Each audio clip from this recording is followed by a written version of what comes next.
I don't have a good drug war because it's not a good story. But what I would want, and I've said this before, so I'm just repeating myself. I would not be putting resources toward. I would be putting resources toward people who are sick with education and treatment. I wouldn't be putting them behind bars and paying for them week after week, month after month, year after year in a prison. And I would focus my attention more on those individuals involved globally in the war on drugs because of the nexus that clearly exists between them and terrorism.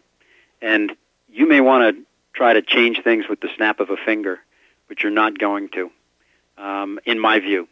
And you're not going to be able, in my view, to be able to have a successful transition to that, what you're talking about doing, in an isolated cocoon where there is an inadequate amount of education and treatment available for the massive amount of individuals that exist in the United States with an insatiable appetite for illegal drugs.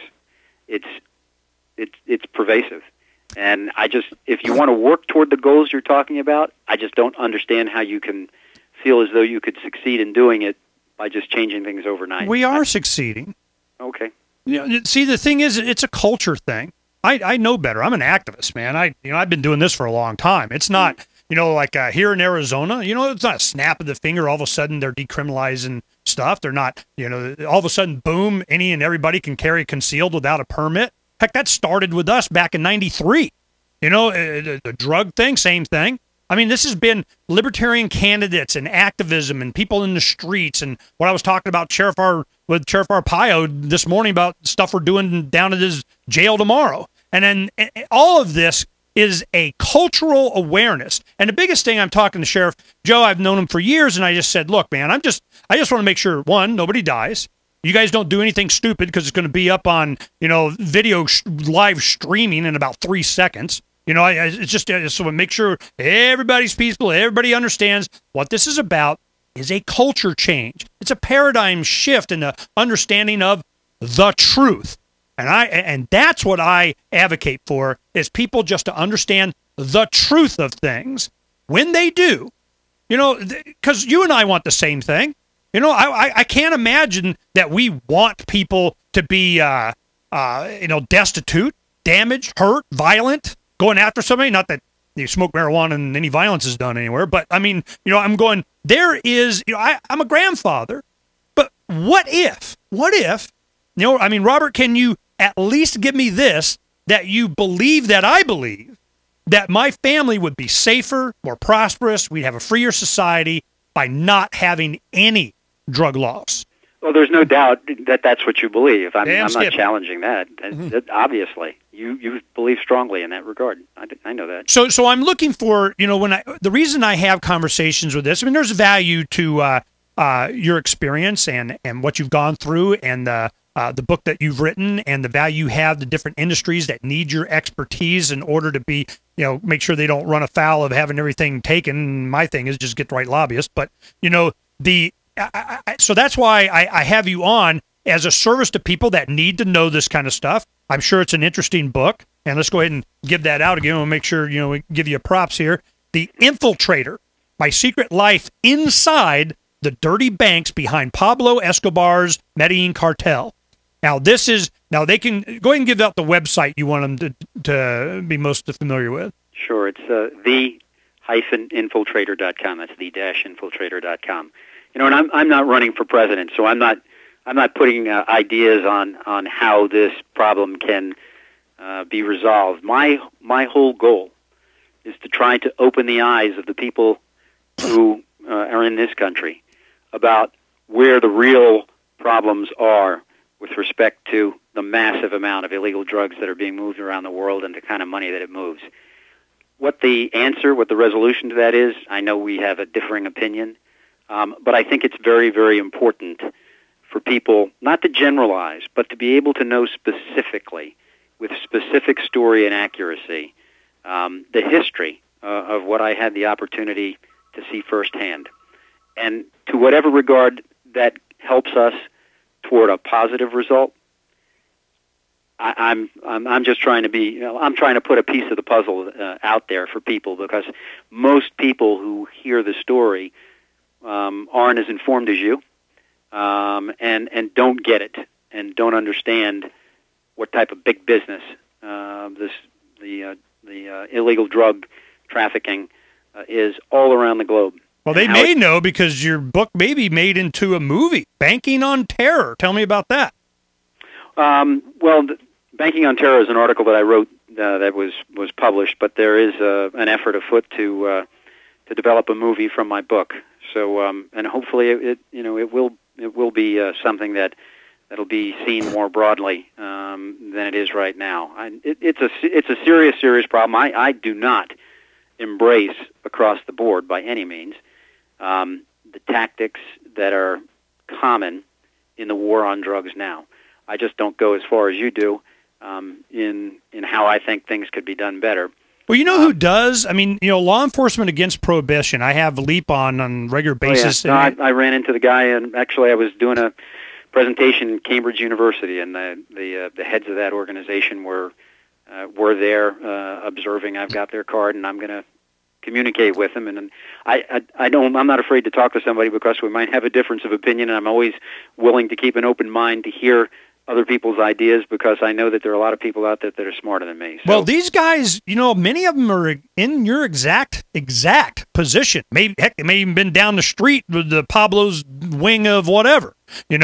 These are people that are narcotics officers, judges, police chiefs. I mean, it's just phenomenal, the growing, you're saying not making progress. Hell, you just look at that, So I'm going, there is a wider understanding of what's really behind this drug war. The drug war is not, do you think some congressman, politician gives a rip about some junior high kid, dying of OD on blah, blah, blah? They don't freaking care. They're out sending people to die for stupid crap all over the world. This is just a voting block thing. It's a money thing. It's a special interest thing. It has nothing to do with, freedom or really fixing our society or stopping social and economic engineering to the point that we go, oh, by the way, we're broke, okay? This country done, dollar done. So we're trying to advocate for a society that doesn't repeat this cycle, and we have a chance. We have a chance because people are now able to communicate instantaneously with each other, and not only sharing information, but sharing wealth. This Bitcoin thing that's going to change everything. You don't have to, abolish the Fed. You just have to be able to ignore them, and that's what's happening. And I'm going, so you're right. A lot of people think that you're not going to see it, happen overnight. And I'm like, nah, it always happens overnight. I mean, you may not be able to see it happen, but I'm saying, it doesn't happen all at once. I mean, you can see it happening. We see it now. You got to just flip on the news, go to Freedom's Phoenix. But one day you wake up one Monday morning and the entire world is different. Ask Greece, ask Iceland, ask Ireland, ask Europe, So I'm going, and it's coming here. And the organization you spoke about, is that LEAP? Did you say it was LEAP? Law Enforcement Against Prohibition, right? Yeah. Okay. Yeah. It was a board chair by the name of Jack Cole out of Massachusetts. Yeah. No, I've had Jack on. Okay. These are, there's a Judge Gray in Southern California also that he came and spoke at our Freedom Summit last year, and he's a judge, and you're starting to find a lot of judges and so on doing this, and what happens when we have these conversations? We went through this at Arizona State University with Mark and County Attorney Montgomery, and they are just, I'm not wanting to put you in that category, but Bill, he'll get up and he'll advocate for we gotta, and he's talking to 100 blue hair Republican widowed women, and he's talking at ASU to a younger crowd that knows better. And he starts spouting off statistics and gateway drug stuff and all this other, and these kids are laughing. They don't understand how much information is out there. And the younger class, with a Facebook account in 6 months, they know more about philosophy and actual statistics and data and arrest and money spent. In 6 months, they know more than these guys have learned in their entire lifetime that they're advocating for up on the stage. And if you've had experience at different events at Columbia University with LEAP guys over there, you could probably recall the reaction from the audience. They're not for this drug war anymore, man. It's not working. Yeah, no, I know that's their message. There's no doubt about it. Well, it's been always a pleasure to talk to you and have this discussion, because I think it's beneficial to everybody to know that, one, the book, The Infiltrator, my secret life inside the dirty banks behind Pablo Escobar's Medellin Cartel, which is a long title, but, you probably need it all. But the thing, how long were you inside? I did 2 operations that total about 5 years. So I lived another life, basically, for about that length of time. Well, I tell you what's more surprising than anything is that you would, do that and come out with the attitude that you can fix it. I mean, that's surprising right there, but to see the injustice of the people that profit the most from it and then take the money and give it to the very people that we're having a war on terror against and all this other stuff, I can see how that just frosts your chaps, man. It sure does. So I understand. I just want to make sure that, we kind of come, whether we think we're going the right path, or you are, or I am, or what your opinion is of what we advocate, and mine. But I think that we're looking for a peaceful, prosperous, safe future. It's just how best to do that. I agree. All right. Well, that's what we're looking for. It's been a pleasure, Robert Mazur, The Infiltrator. My secret life inside the dirty banks behind Pablo Escobar's Medellin Cartel. And it's going to be, if it's not going to be a movie soon, it's going to be a movie someday, because damn, I mean, how often does that happen?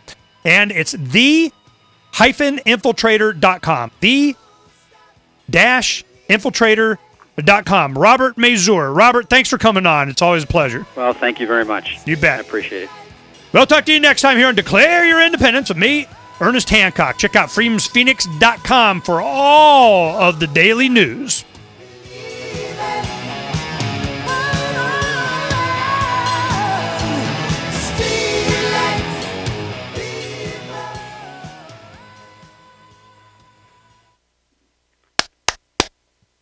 Okay, Robert. Thanks, man. Hey, thank you. Well, I definitely am going to get in touch with the LEAP people, because I really do want to try to understand what their theories are. And I've got an open mind. I just, right now, based on the information I have, I just seem to feel the way that I do. But I'll continue to look at it. No, it's wow. You, of all people, have to know how much money is involved. And that money is going to the worst people. And a lot of it's in our own government. Well, we should have hit on one thing, and that is that there's a passage in the book where I'm with one of the high-ranking dirty bankers, and he goes, "You know who the biggest money launderer in the United States is?" And I said no, and I thought I was going to get a big case. And he goes, "The Federal Reserve." I said, "What do you mean?" He goes, "Think about this. The central bank in Colombia has a window. At the time they did. They had this was lawful. They had a window called the anonymous window or the secret window, and if you wanted to, you could come with as much U.S. currency as you wanted and exchange it for Colombian pesos, no questions asked. And what was happening is the central bank was then palleting and shrink-wrapping pallets full of cash and flying it into the United States. And he goes to me, "Don't you think they have enough sense to go, why are we getting hundreds of billions of dollars from Colombia?" But they never questioned it. And they're not going to question it. And they're not going to question it because it's profitable for them. Okay, now billions in U.S. dollars or in Colombian currency? In U.S. dollars. Oh yeah, in U.S. dollars. If you Google sinister window, Colombia, money laundering, stuff like that, you'll come up with information about it up until 1992 or 1993, when it just became too embarrassing. All right, stop. We're gonna do. You guys say this on air. Hold on.